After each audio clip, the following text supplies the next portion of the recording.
করে দিতে পারবে। আমি তাই করেছি। এই নতুন পরীক্ষামূলক পরিকল্পনা, একটা ছোট্ট ঘর, 3.5 বাই 3 ফিট বাই 3.5 ফিট, ওইখানে নিজের কোথাও ভালোভাবে শোনা যায় না। হ্যাঁ, আমরা প্রথমে কিছু বিরোধী নেতাকে তুলে আনলাম, এই বিএনপি জামাত, ছাত্র শিবির, ছাত্রদল, কিছু সাংবাদিক, ওদের দেখা হলো সেই আয়না ঘরে।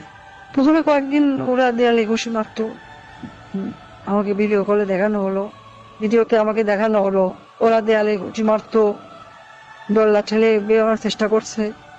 তারপর কিছুদিন দেখি শুধু উপরের দিকে তাকিয়ে থাকে। তারপর এক সময় ক্লান্ত হয়ে শুধু উপরের দিকে তাকিয়ে থাকতো। প্রথম কিছুদিন কেউ বুঝতে পারতো না কতটা সময় গেছে, কয়দিন তাদের আটক রাখা হয়েছে। খাবার অনেক কম দেওয়া হতো, খাবার কম দিতে বলতাম, পানিও খুব সীমিত। কেউ কেউ নিজের আয়নায় নিজের প্রতিবিম্বকে দেখে শত্রু মনে করত, নিজেকেই আক্রমণ করা শুরু করলো।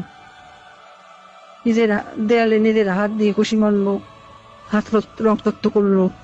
আমার সবচেয়ে সুন্দর দৃশ্য ছিল যখন একজন সাংবাদিক, কি যেন ওর নাম, হ্যাঁ মাসুদ, নিজের নখ দিয়ে নিজের মুখের চামড়া ছিঁড়ে ফেলার চিৎকার করছে।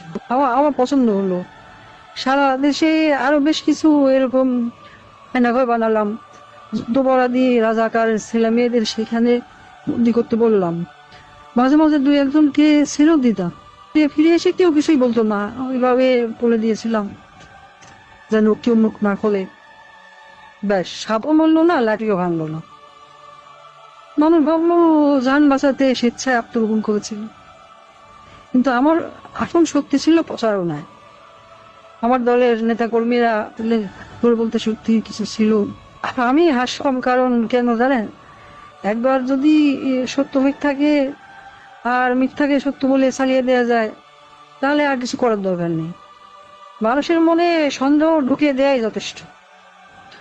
আমার বাবা বলতেন, একবার যদি কেউ নিজের চোখে দেখা জিনিসকে সন্দেহ করতে শিখে, তবে সে নিজের জীবনের উপর বিশ্বাস রাখে না। তখনই তুমি তাকে সম্পূর্ণ দখল করে দিতে পারবে। আমি তাই করেছি। আমি তাদের মনের উপর শাসন করেছি, আমি তাদের কল্পনাকে বন্দি করেছি। আর তাই আজও মানুষ সন্দেহ করে আয়না ভাড়া বলে সত্যিই কিছু ছিল।